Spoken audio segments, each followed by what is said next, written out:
आसुअछि पवित्र सावित्री अमावास्या। आउ एही सावित्री अमावास्या ठार बदली जीव मिथुन राशि व्यक्तिविशेष मानकर जीवन।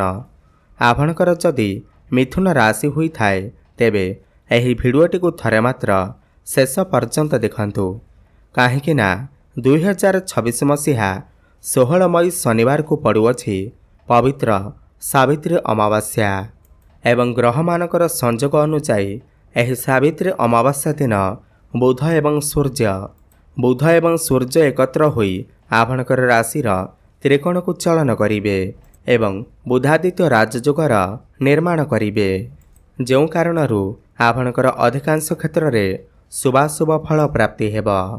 दीर्घ दिनर किछि अभिलाष किछि मनस्कामना आपणकर पूर्ण हेबाकु जाउअछि। आपण मानकु केते गुड़िए क्षेत्ररू शुभ खबर मध्य प्राप्ति हेब। देखंतु 3 गोटी बड़ शुभ ग्रह एही सावित्री अमावास्या दिन गोचर करिवे, सूर्य, बुध एवं मंगल, जे कि आपणकर लाभ भावर अधिपति, धन भावर अधिपति एवं भाग्य भावर अधिपति अटंती। तेबे एही बुधादित्य राजयोगर प्रभावरू आपण मानंकु केउ सब दिगरू केउ सब क्षेत्ररू शुभफलर प्राप्ति हेब। एही भिडियोटी को आपण शेष पर्यंत देखिला जाए आपण माने जानि परिबे। देखंतु एही राजयोगर संजोग आपणकर धनर भाव लक्ष्मीर भावर हेउथिबारू आपण मानकर जीवन रे आर्थिक समस्या रे बड़ परिवर्तन आसीब। तेणु करी एही सावित्री अमावास्या परे भाग्य आपणकर साथ देव, समस्त सुख आपण को प्राप्ति हेब। तेबे आसंतु जानिबा एही सावित्री अमावास्या ठारू आपण मानंकु केउ सब क्षेत्र रे किपरि फल प्राप्ति हेब। एहा पूर्वरु जदि आपणकर भी मिथुन राशि हुई थाए एवं आपण भी ईश्वर को सच्चा हृदय रे भक्ति करुथांती, विश्वास करुथांती, तेबे एही भिडियोटी को लाइक करी कमेंट बॉक्स रे जय मां सावित्री, जय मां लक्ष्मी अवश्य लिखि दियंतु। देखंतु आपणक राशि रे सूर्य एवं बुध द्वादश भाव रे चलन करिथिबारु द्वादश भाव को जेहेतु कुंडली रे भल विचार करा जाई न थाए, दुष्ट स्थान माना जाई थाए, तो आपणकर जीवन रे बहुत बड़ आर्थिक समस्या देखा जाउथिला।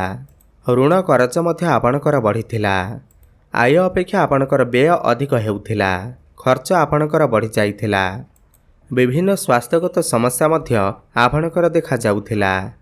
आपण माने जो व्यक्तिविशेष मानकर साहाय्य सहयोग करुथिले सही व्यक्तिविशेष माने आपणकर शत्रु बनुथिले। खास करी आपणकर आत्मीय स्वजन माने मित्र माने आपणकर शत्रु बनुथिले एवं बहुत गुड़िए क्षेत्र रे आपणकर अर्थ फसी रहिछि, जहाँकि आपण मानको मिली पारु नाही एवं विभिन्न कारणरू नहीं आपणकर घर परिवार मध्य रे समस्या देखा जाउछि। मत पार्थक्य कली झगड़ा भली परिस्थिति उत्पन्न हेउथिला। वैवाहिक जीवन रे समस्या देखा जिबा सहित प्रेम जीवन रे मध्य समस्या देखा जाउथिला। कर्मक्षेत्र व्यापार वाणिज्य रे मध्य समस्या देखा जाउथिला, जो कारणरू आपण बहुत अधिक मानसिक चिंता भितर रहुथिले। तेणु करी चिंता करिवार कोनोसी आवश्यकता नाही, जेहेतु आपणक राशि रे बुधादित्य राजयोगर निर्माण हेब, ताहा पुणी लक्ष्मीर भावर निर्माण हेब। आपणकर जीवन रे जहाँ भी किछि समस्या चालुथिला ताहा धीरे धीरे दूर हेबाको लागिब। एही सावित्री अमावास्या परे आपण मानंकु समस्त मानसिक चिंतारू मुक्ति मिलिब। एही सावित्री अमावास्या परे आपण माने बहुत गुड़िए क्षेत्र रे शुभ परिणाम देखिबाको पाइबे। देखंतु आपणकर द्वादश भाव रे बुधादित्य राजयोगर निर्माण हेबा पई जाउअछि। सबुठु प्रथमे तो जो व्यक्तिविशेष माने दीर्घ दिन धरी विदेश को जीवाकु चाहुथिले किंबा वैदेशिक कार्यगति रे थिले, विदेश रे रही कोनोसी काम कार्य करुथिले, इम्पोर्ट एक्सपोर्टर काम करुथिले, कंस्ट्रक्शन काम करुथिले, तो सेमानकु अनेक शुभफलर प्राप्ति हेब। जो माने हॉस्पिटल लाइन रे काम करुछंती, मेडिकल फील्ड रे अछंती, सेमानकु मध्य अनेक शुभफलर प्राप्ति हेब। विदेश जीवार सुख मध्य आपणको प्राप्ति हेब। सूर्य एवं बुध एठारे बसी आपणकर षष्ठ भाव को दृष्टि देवे। सबुठार बड़ कथा यह अटे कि जो व्यक्तिविशेष माने दीर्घ दिन धरी ऋण करजर मायाजाल रे फसी रही करज सुझा बाट पाऊन, सावित्री अमावास्या पर समस्त ऋण करजरू आपणको मुक्ति मिलिब। समस्त रोग वैराग्यरू मध्य आपणको मुक्ति मिलिब। स्वास्थ्यगत समस्यार मुक्ति मिलिबा सहित समस्त शत्रुमानक ठाରୁ ମଧ୍ୟ मुक्ति मिलिब। ଏହା ସହିତ ଦେଖନ୍ତୁ गुरु एवं शुक्र आपणकर प्रथम भावरे माने आपणकर लग्ନରେ बसी राजयोगर निर्माण करुछंती।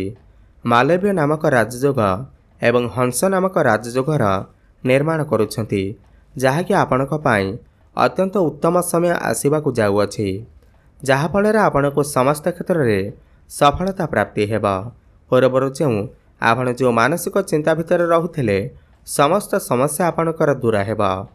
दीर्घ दिन धरी आपणकर मन भितरे जो इच्छा अभिलाष थिला, मनस्कामना थिला, ताहा पूर्ण हेबाकु जाउअछि।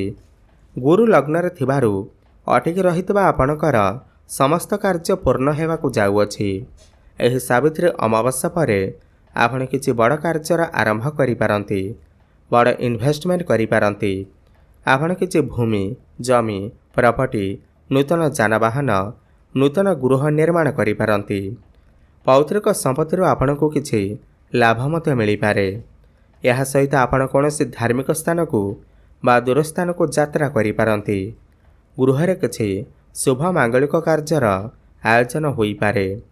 जो पिलामानकर विवाह विलंब हेउथिला, एही सावित्री अमावस्या परे सेमानकर घर को विवाह प्रस्ताव मान आसी पारे एवं विवाह मध्य फाइनल होई पारे।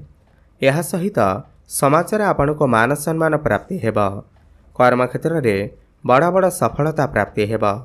किछि ना किछि खुशी खबर अवश्य प्राप्ति हेबा। जो माने प्रमोशन अपेक्षा थिले सेमानकर प्रमोशन होई जिबा। आपणकर कर्म क्षेत्र में ट्रांसफर होई पारे। कौनसी भल स्थान में जॉब ऑफर आसी पारे। एमएनसी कंपनी जॉब ऑफर आसी पारे। बेरोजगारी युवक युवती माननकु नूतन चाकरी, नूतन कर्म प्राप्ति होई पारे। आपणकर दायित्व बढ़िबा। आपणक पाखकु नुआ नुआ काम आसीबा। आपण समस्त टार्गेट को अचीव करिबारे सफलता हासिल करिवे। यह सहित छात्र छात्री माने उच्च शिक्षा लाभ करिवे। मनपसंदर कॉलेज रे एडमिशन होई पारे। आपण कोनोसी फॉर्म फिलअप करि पारंती। एही सावित्री अमावस्या परे जदि आपणकर किछि एग्जाम अछि, खास करी कॉम्पिटिटिव एग्जाम अछि, तो सेथिरे आपणकु निश्चिंत भाव शुभफलर प्राप्ति हेबा। एवं जदि भी आपण कोनोसी कॉम्पिटिशन में भाग नेउछंती, क्रीडा क्षेत्र में भाग नेउछंती, तेबे मध्य आपणकु शुभफलर प्राप्ति हेबा। यह सहित आपणकर संतानक द्वारा आपणकु किछि खुशी खबर मिली पारे। आपणकु सम्मानित करा जाई पारे। यह सहित जो व्यक्तिविशेष माने व्यापार वाणिज्य करुछंती, सेमानकु सेमानकर व्यापार वाणिज्य रे उन्नति देखिबा पाई मिलिबा। सेमानकर दैनिक रोजगार बढ़ी जिबा। आपणकर क्लाएंट बढ़ी पारंती, कस्टमर बढ़ी पारंती। आपण पार्टनरशिप रे किछि व्यापार वाणिज्य मध्य आरंभ करि पारंती, जहा भविष्य रे आपणकु अनेक गुड़िए लाभ आनी कर देबा। प्रेम जीवन रे मध्य सुखमय समय अतिबाहित करिवे।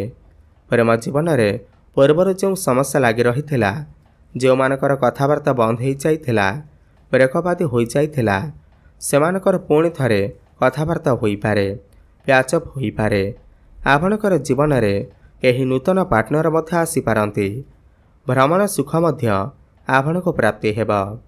जो माने ऑनलाइन काम करुछंती, डिजिटल मार्केटिंग रे काम करुछंती, फाइनेंस क्षेत्र रे अछंती, ट्रैवल एंड टूर रे अछंती, कृषि भित्तिक कार्य करुछंती, टीचरशिप लाइन रे अछंती, मैनेजमेंट क्षेत्र रे अछंती, सेमानकु अनेक शुभफलर प्राप्ति हेबा। वैवाहिक दाम्पत्य जीवन रे पूर्वर जो समस्या लगी रही थिला, सेथिरे धीरे धीरे सुधार आसीबा। सुखमय समय अतिबाहित करिवे। आपण दुई जण मिसी जी फैमिली प्लानिंग करि पारंती। संतान सुख मध्य आपणको प्राप्ति होई पारे। सावित्री अमावस्या परे नूतन गर्भ धारण करिबा पाई सबठारु उत्तम समय रही अछि, तो संतान सुख अवश्य प्राप्ति हेबा। तेबे अधिक शुभफलर प्राप्ति करिबा पाई आपण प्रत्येक दिन बुधंकर बीज मंत्र जप अवश्य करंतु।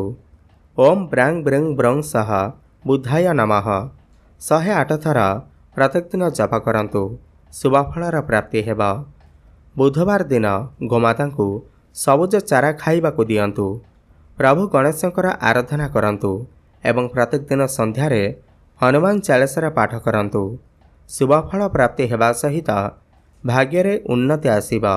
ଧନ୍ୟବାଦ।